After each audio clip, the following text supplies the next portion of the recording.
Dukse John har fået hovedet ind i printeren. Men Dukse John prøver altid at se de lyse ting i alting. Dukse John er blevet op i træet af en hund. Men Dukse John falder ned af træet og får næseblod og bliver bidt af hunden, der jagede ham derop. Men Dukse John prøver altid at se de lyse ting i alting. Dukse John har fået næseblod, og nu sidder hans fod fast. Der kommer en hund og bider i ham. Men Dukse John prøver altid at se de lyse ting i alting. John var ude at gå en tur, fordi han syntes det var dejligt vejr. Men Dukse John havde ikke set stenen, der lå på stien. Dukse John faldt ned i mudderpølen, så han blev helt mudret. Men der kom en mand og spurgte: "Skal jeg hjælpe dig?"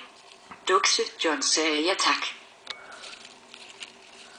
Men manden så skiltet på hans ryg, hvor der stod: "Spark mig." Manden sparkede Dukse John. Manden sagde: "Han er mærkelig." Dukse John er kommet til at hoppe ned i et syrebad, så han bliver opløst. Men Dukse John prøver altid at se de lyse ting i alting. Dukse John er låst inde i kaminen. Men Dukse John prøver altid at se de lyse ting i alting. Dukse John har lavet et bål.